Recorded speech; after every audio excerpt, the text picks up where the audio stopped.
Hello team, my name is Heather Dorrell. I am excited to present to you all today on a critical skill for all instructional designers, collaboration with subject matter experts through the design process. Without further ado, let's dive in. First, I'll ask you to quietly reflect on your own experiences. Think of the last time you worked with a faculty member or subject matter expert who didn't quite get what an instructional designer does. Maybe they thought you were just the tech support person or there to make everything pretty. They might have been buried under projects or emails. How do we build trust while creating meaningful learning experiences together? By the end of this presentation, my hope is for the team to be able to identify the 6 key steps in my instructional design practice, recall and name the 5 C's of my instructional design philosophy, explain how my design process aligns with or differs from your own approach. Analyze examples of my work to see how my design frameworks work, and notice and reflect on the use of Mayer's multimedia principles and adult learning strategies embedded throughout the presentation itself. Here's my 6-step process for collaborating with faculty to design or revise online courses. Think of this as a gear system. When each step clicks into place, the whole design process runs smoothly. If one cog slips, everything downstream starts grinding.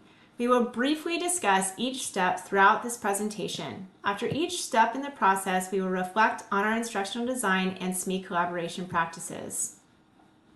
We start with step 1. Clarifying goals and context. This is where trust is built. I make sure we understand the course goals, learners, institutional priorities, and clarify roles right from the start. I research the subject matter expert prior to the meeting to get an idea of what that individual is passionate about and what is informing their expertise. I try to read things they've written or look up professional accomplishments to inform my communication with that person. I keep backward design principles and Bloom's taxonomy in the back of my mind for this phase. The very first thing I do when starting a new collaboration is to ask what the SME's overall vision of the course is and clarify goals and contexts. I meet and get a clear picture of what the SME is trying to accomplish, understand their course goals, the learner characteristics, and the broader institutional context. Early in the conversation, I ask, what should learners be able to do by the end of this course? I can then identify performance gaps and make sure the learning outcomes align with the curriculum goals. I take stock of constraints up front, like time, technology, limitations, modality, or accessibility requirements, so we can design realistically. A big part of this step is clarifying roles and expectations. Faculty bring deep content knowledge. I bring design strategy, accessibility expertise, and technology fluency. If done well, this step creates a shared mental model of the project. Here is a quick example of a graphic organizer or short form I used with a previous team during an asynchronous course design academy for faculty members. We provided feedback and individual assistance while clarifying goals and assessment alignment. Not only did this help faculty learn best practices when building future courses, it fostered working relationships in a fast-paced, remote higher education environment that required efficient solutions. Before we move on to step 2, let's reflect.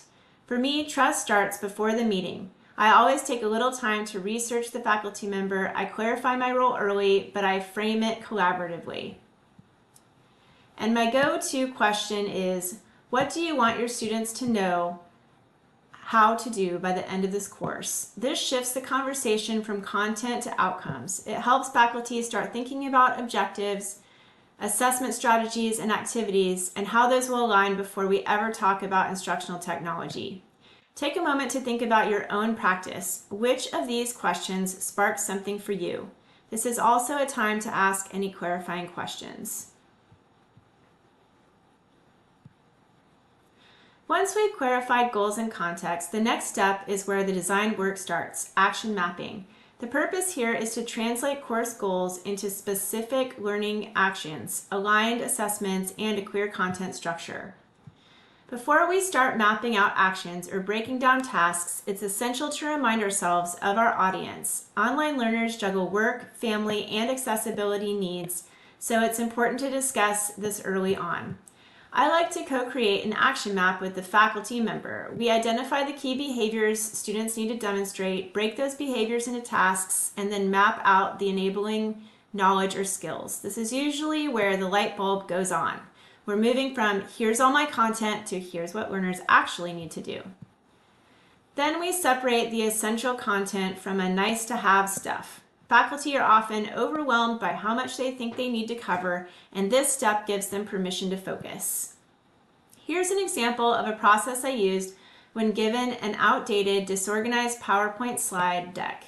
The subject matter expert was using the presentation as a compliance training. I went through the information provided by the SME and set up a working document where I could ask questions that he could answer at his convenience. I categorized the information in the training into 6 groups. From there, I mapped out the content into modules in MindMeister and shared it with the SME. This was vital for chunking the information so learners could decrease cognitive load and still receive the necessary information. This SME had never worked closely with an instructional designer and at one point asked, "Can't you just update it and make it pretty?"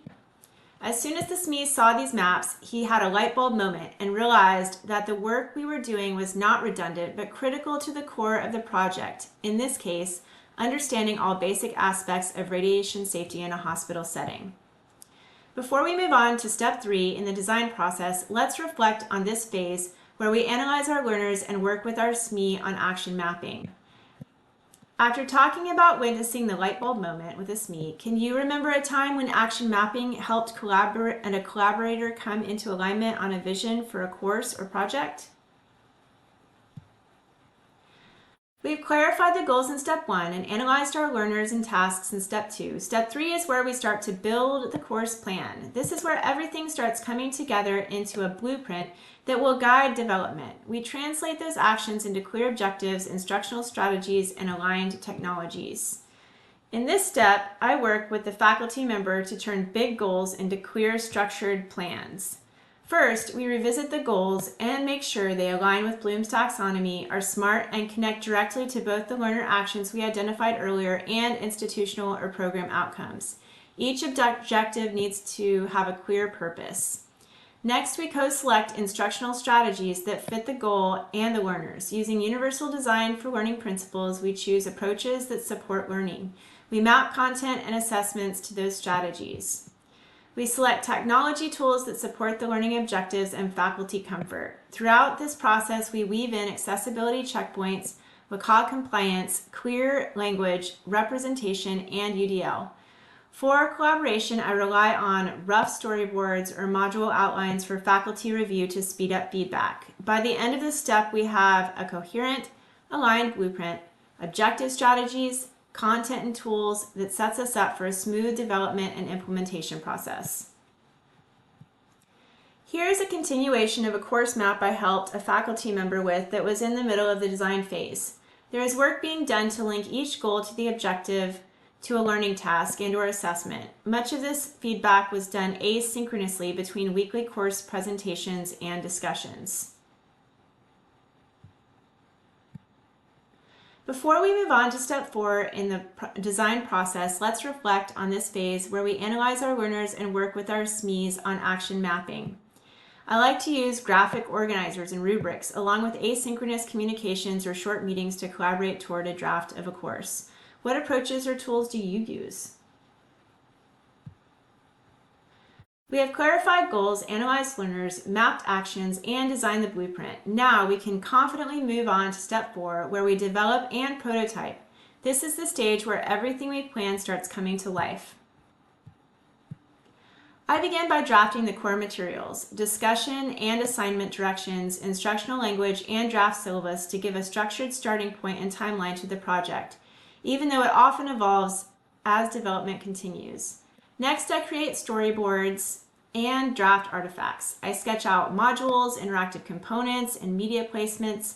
The storyboard serves as my anchor and gives faculty something concrete to respond to. Once that's set, I build the course shell in the LMS focusing on navigation, consistency, and accessibility. I check against WCAG guidelines and use Quality Matters rubrics to catch issues early.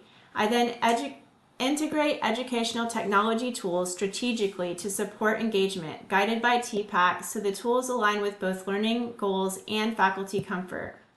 Throughout this phase, I use asynchronous feedback loops, like annotated PDFs, quick walkthrough videos, or checklists to make it easy for faculty to review drafts on their own timeline and keep their tasks manageable.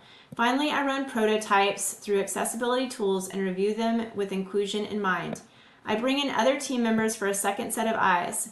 By the end of this step, we have a draft syllabus, prototype modules, and a partially built LMS shell all ready for targeted feedback before implementation. Here is an example of a storyboard that goes with a prototype in Articulate Rise I worked on with very busy health physicists. I wrote out each activity, making sure to align with the course objectives. I included visuals or descriptions of visuals, audio, and scripts. Neither of us was able to record audio, so we used 11 labs for this project. There was a continuous asynchronous collaboration through Google Docs. It was a working document, so we deleted things as they were done. The red here, for instance, is something that ended up I needed to take on, which is why it is still red. Let's take a moment to think about the development and prototyping phase of the instructional design process before moving on.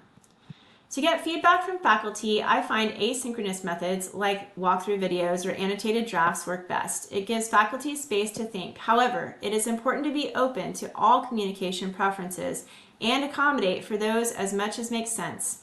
What approaches have helped you get useful feedback in this stage? After development and prototyping comes the implementation of the course or training. This is the phase where all the planning, design, and development work is brought together for a course launch.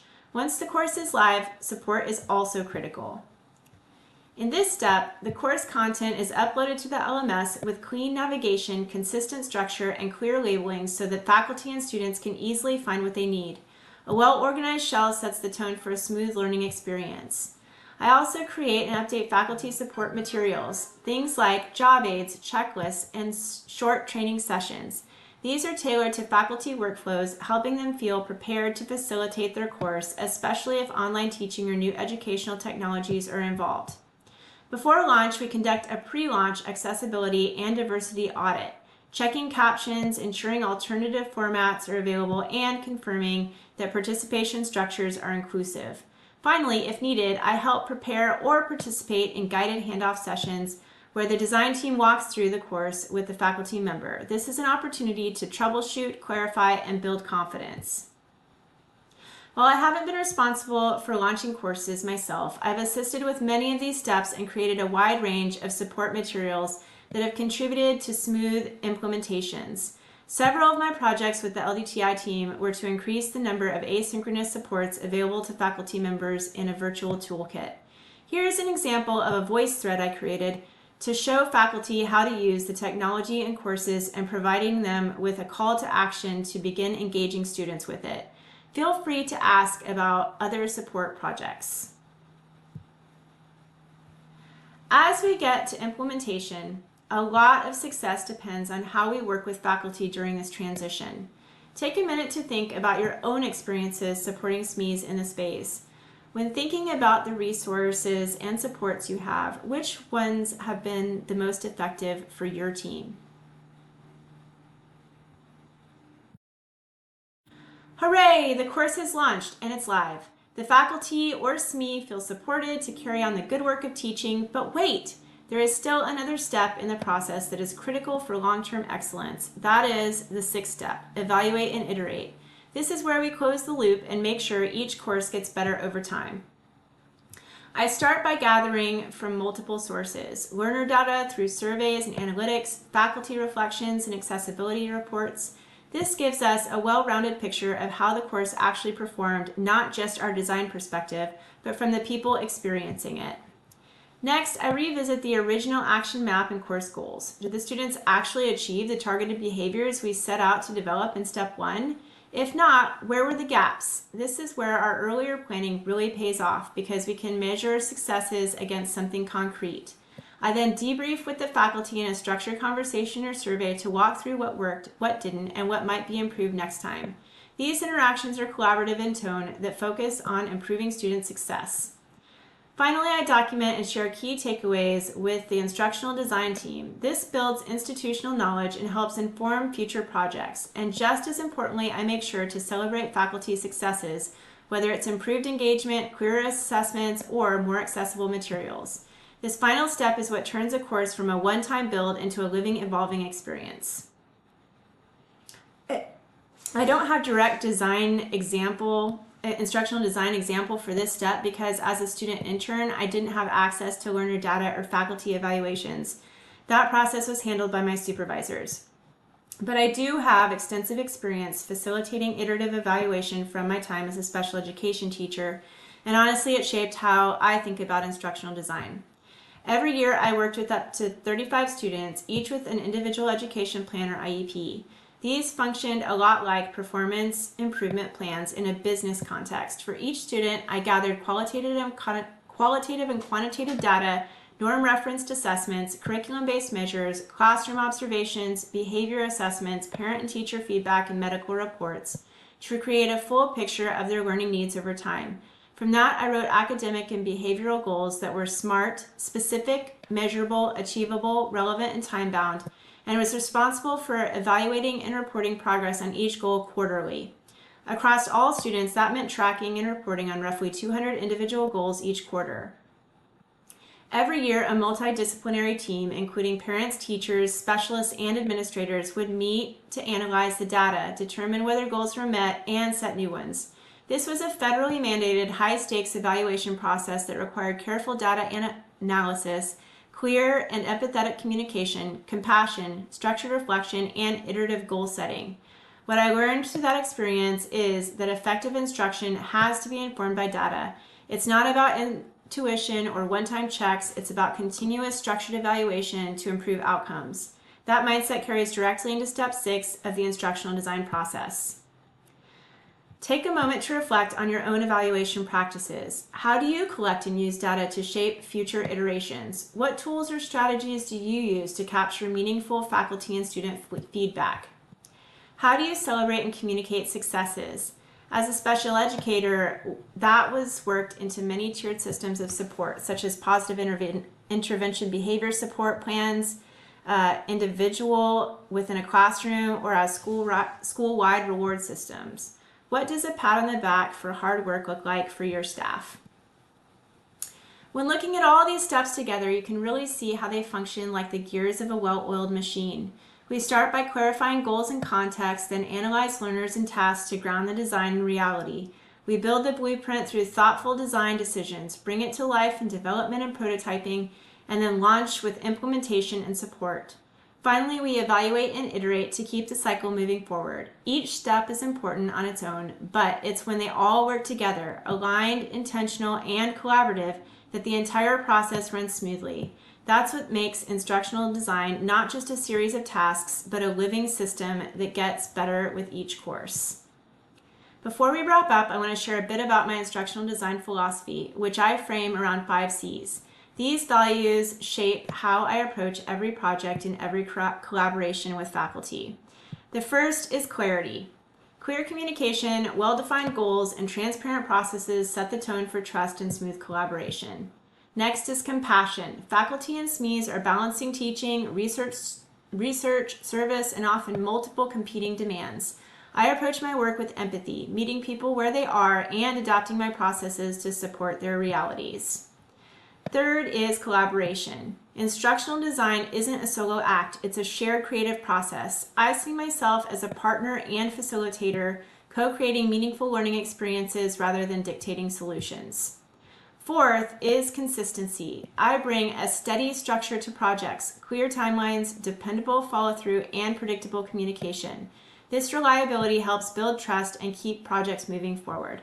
And finally, commitment. I stay dedicated to the process, to the faculty I work with, and to ensuring that every course meets a high standard.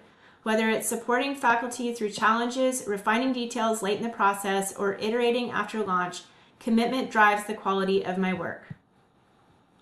Thank you for taking the time to review my instructional design process, my experience, and philosophy when working with faculty and subject matter experts. I appreciate you all taking the time to truly reflect on the practice of instructional design.